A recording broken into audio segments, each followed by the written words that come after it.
Good morning and welcome to another Seize the Day. Trust you guys are waking up feeling refreshed, ready to begin a new day. Today's Wednesday, April the 10th. And I'm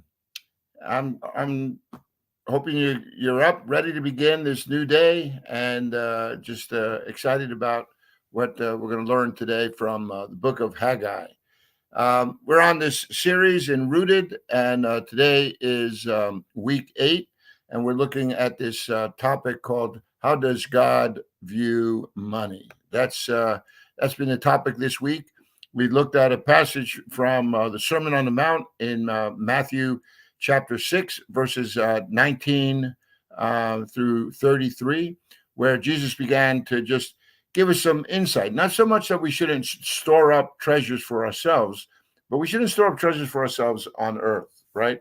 There is another life that we're going to be experiencing. And you don't want to go into that life empty-handed, right? He says, store up for your child's treasures in heaven.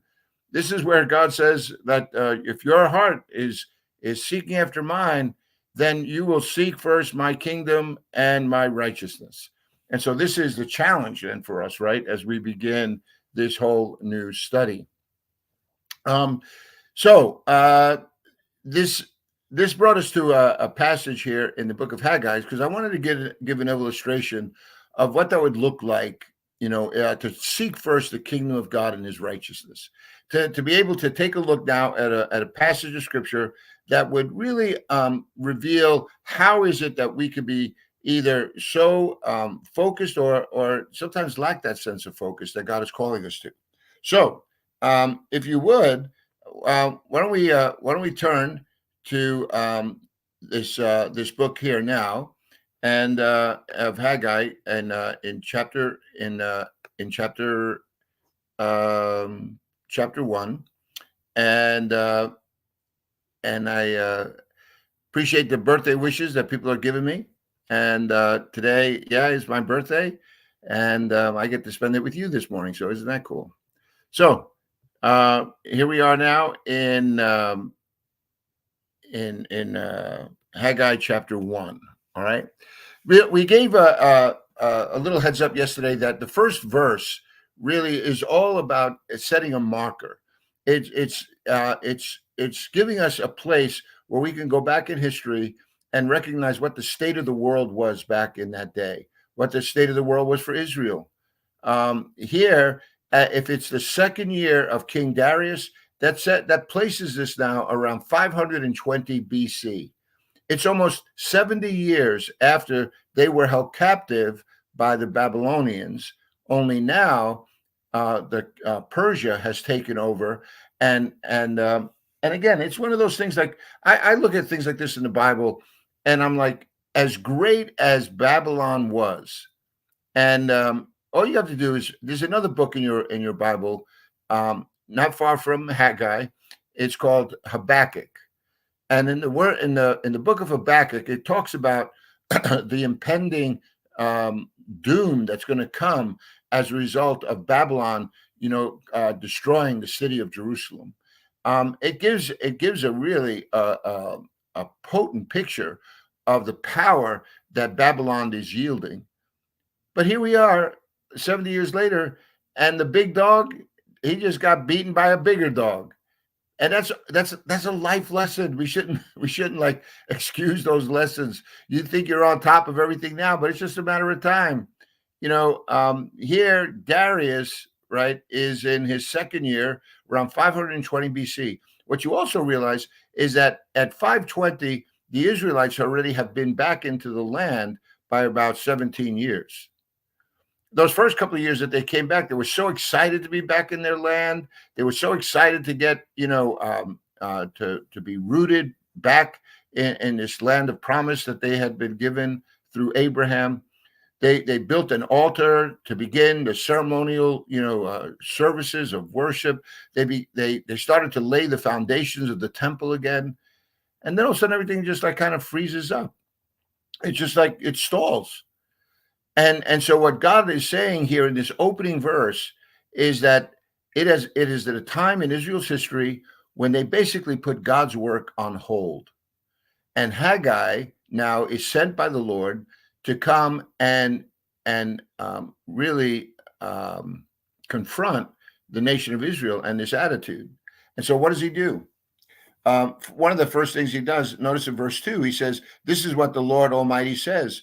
These people say the time has not yet come for the Lord's house to be built." Well, that's an attitude. Maybe they didn't say it, directly, but that's the attitude that they've been displaying, because they're basically saying there's other priorities that we have here. And think about that when it comes to your own walk with the Lord. How easy is it for us to be distracted? How easy is it for us to let 101 other things get in the way? And you have to admit, these people, they would have had, you know, they would have had, reason. I mean, think about it. They've been out of this territory for, as I said, close to 70 years now. They are trying to get themselves established. That they probably found the land in ruin, because when Babylon came through, it probably torched everything. So they have to rebuild. They have to plant. They have to build their whole economy again. But this is never an either or thing. Like, God understands that. God understands that we have work to do. In fact, think about it all the way back in the garden. God created an environment that was perfect. Creation wasn't, was at harmony within itself. And yet there was still work to do, right? God still said to Adam and Eve, "I want you to go out and subdue the land. I want you to rule over all of the birds of the air, the beasts of the field, the fish of the sea," right? So there was work. Work isn't a bad thing, and you could do work and still honor God at the same time. But somehow in here they put all their efforts on what? On their own purposes. See, that's what's the challenge in this passage, is that the focus now is not on what God had brought them back into the land to accomplish, which is also, just as a little side note here, why would they take it out of the land in the first place if it wasn't for the same attitude that they began to reflect more of the values of the pagan nations around them, than a God who are than a people who were in covenant with a God who had promised them land and blessing, posterity. Yeah, they're going down that same path again, and so Haggai comes and speaks into them, and you think, well, why are they doing that? Didn't they learn their lesson? But again, think about it. This is 70 years later.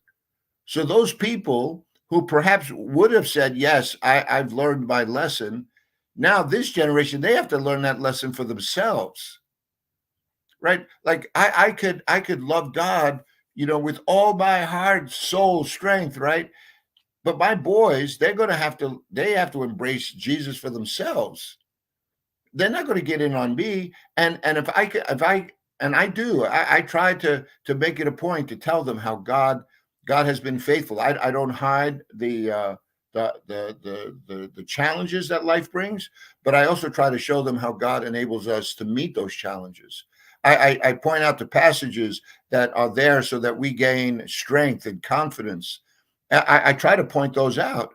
But see, those are experiences that I'm sharing, right? I'm talking them. They're going to have to own their own experiences. And see, that's what's happening now. These people are coming back. They're much younger. All they've known for the majority of these people that are coming back is Babylon. If they've been there for 70 years, think about it. If you left as a young man, you're coming back, you're pretty old at this point.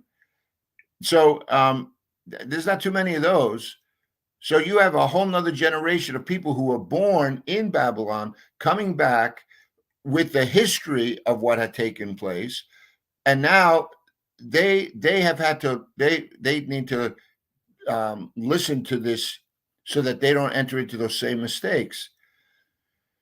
So when Haggai speaks to the people and says, "Look, you say that the time has not yet come for the Lord's house to be built," and then he says, "But here's a word from the Lord. Is it time for you yourselves to be living in your paneled houses while this house remains a ruin? So God's house, that was representative, not that God needs a house. Come on, he owns everything. He created, everything that we see. He doesn't need brick and mortar. You know what the reason for that house is, because we need that house. We need to have that sense of God's presence among us. It's a difference maker. You live your life with a confidence and a boldness that faith brings. Then you meet the challenges of the day. Where are those reminders around us? See, to me, that's one of the biggest challenges that I try to bring across in the days in which we're living, where people make church and attendance an option. God is building a spiritual house, and we need one another. We need another to come alongside and help us navigate through, the ups and downs that life brings. All the gifting that God has poured out into His body, from gifts of leadership and administration to gifts of hospitality and compassion. Yeah, when the church is coming together and serves one another like that, it's a refuge in the midst of a broken world. Why would I not want to be a part of that? And so consequently, here it says, no, you have taken on your own agenda and you've pushed God's agenda to the back burner. So now this is what I want to share with you today. Look at the consequence of that action. In verse 5, it says, now this is what the Lord Almighty says. Give careful thought to your ways, right? Give careful thought to your ways. And then notice what he says here. He says, you have planted much, but I've harvested little.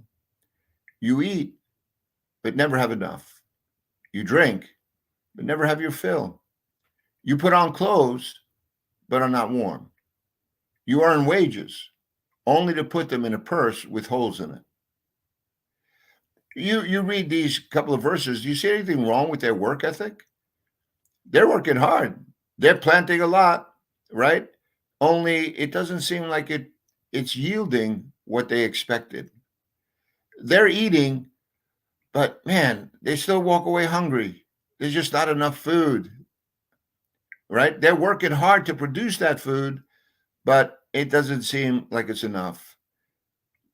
They're always thirsty. He says, you put on clothes, but you're not warm. Why? Because it's either the elements themselves, the clothes that you have are not sufficient, or you don't have enough clothes or the right clothes, right? But there's a deficiency again. Throughout this whole couple of verses, that's all we read. They're making attempts. They're doing all the things that that they think they should be, but it's not yielding the return. And then I love this passage here when he says, you earn wages, only put them in a purse with holes in it. It's like you put the money in your pocket and you don't realize that you had holes and you've lost it. It's gone away.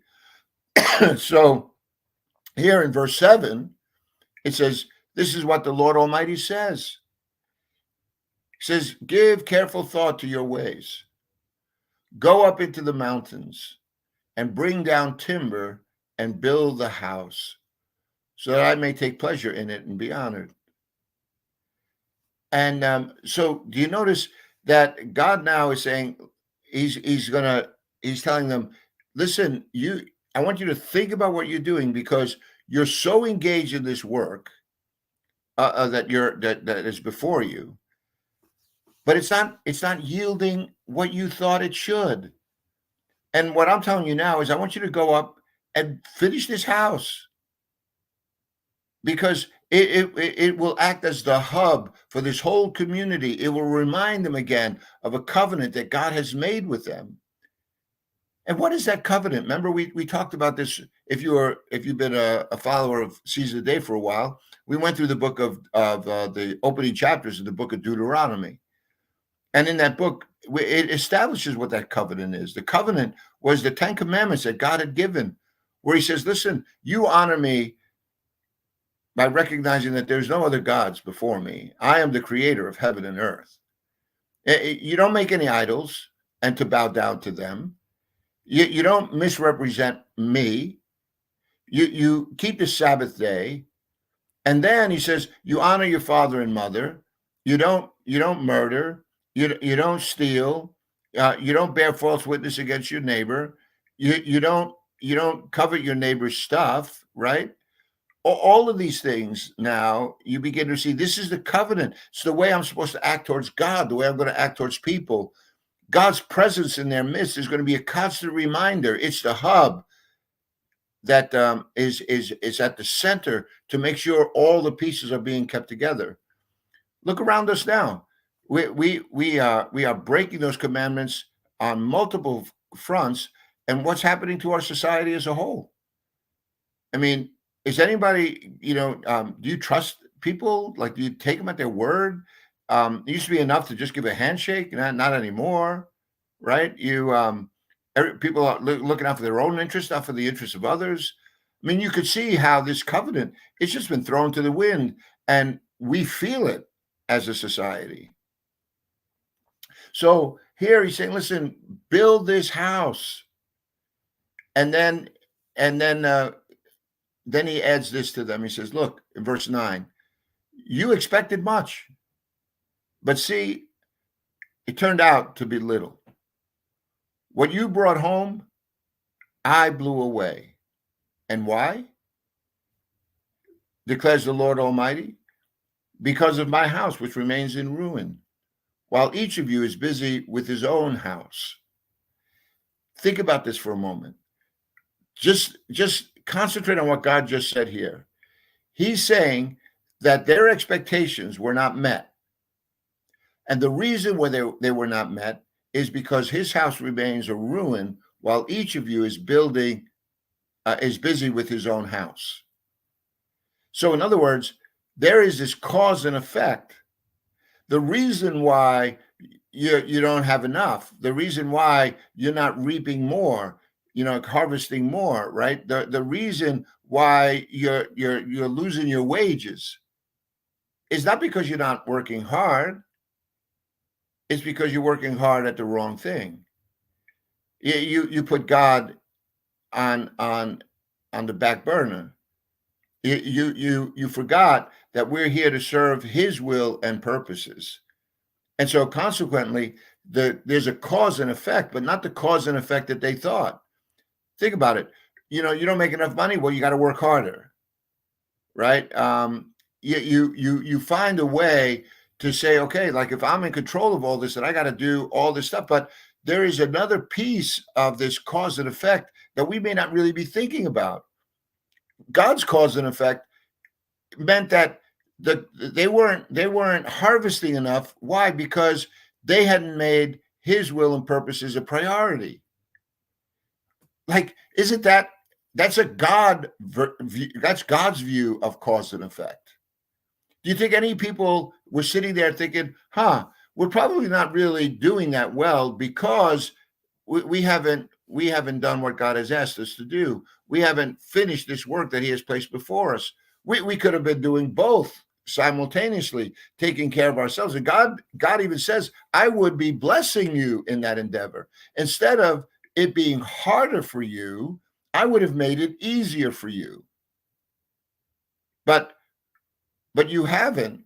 And so this is God's way of just saying, okay, I'm going to get your attention one way or another.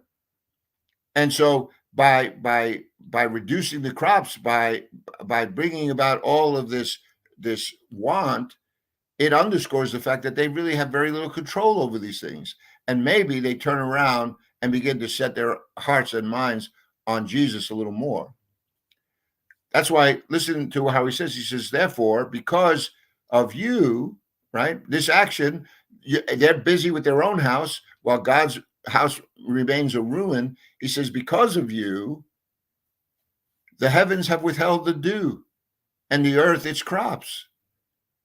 You see the cause and effect here?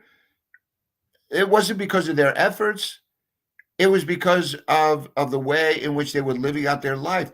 God has a way of blessing us in ways that could be absolutely astounding. He opens up doors that you could never see.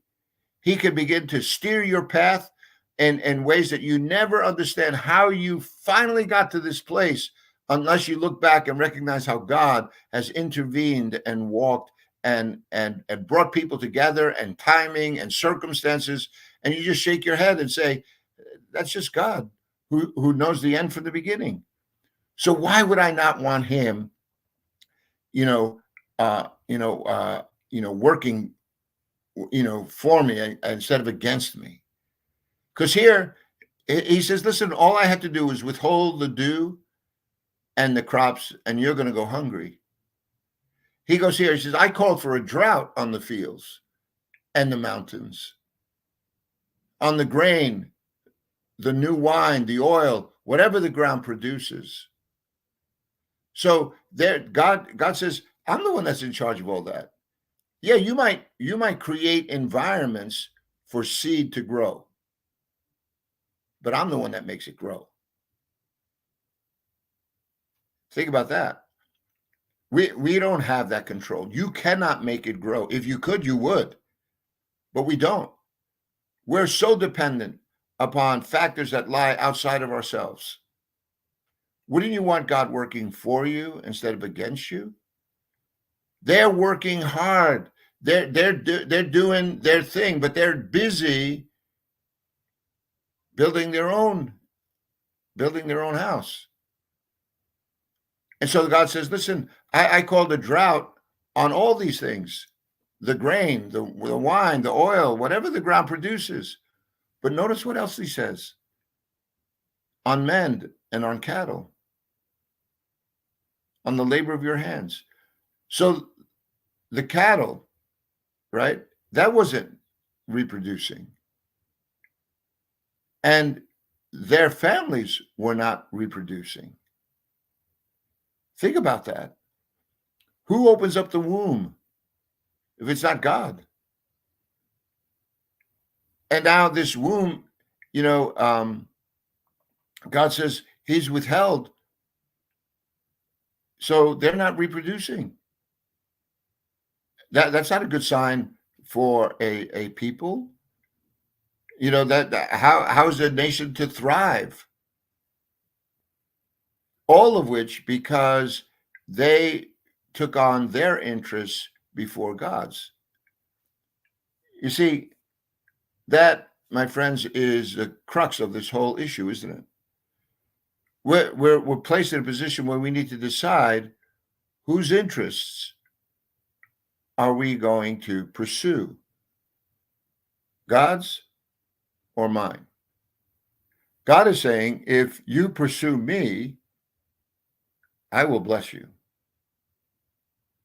You pursue me, and I will do a work in you, and I will go before you.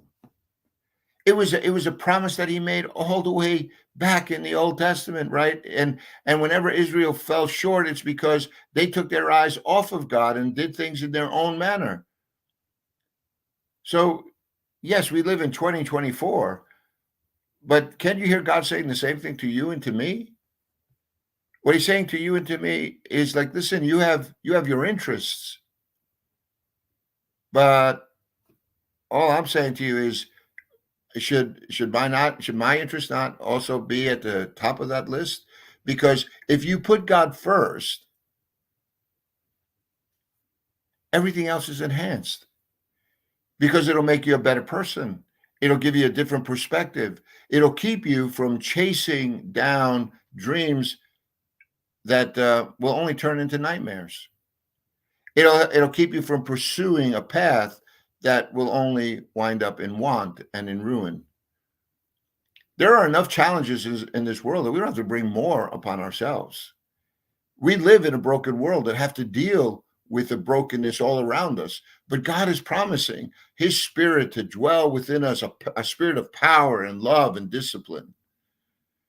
And that's what's going to help us to go. So we talk about, how does God view money? See, this is a way in which people are going to be blessed. Like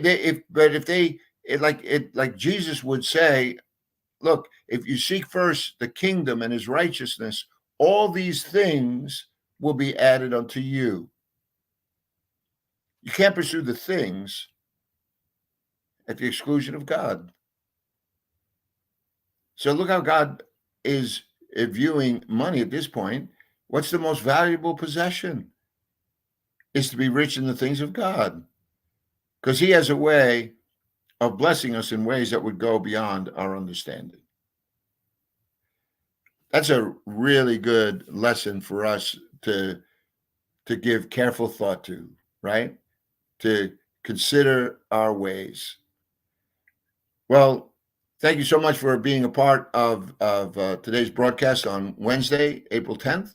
Appreciate all the birthday wishes, and getting old, but we're still vertical, taking nourishment, so we're good. I pray I have my dad's full set of DNA, because he's 97 and still going strong. But hey, each day it's a gift, and I get to share it with my wife, which is even better, and her sister Karen, because Sydney's an identical twin. So it's the three of us every year celebrating our birthdays. God bless you, my friends. So glad to be a part of this community. Looking forward, Lord willing, to spending some more time tomorrow. God bless.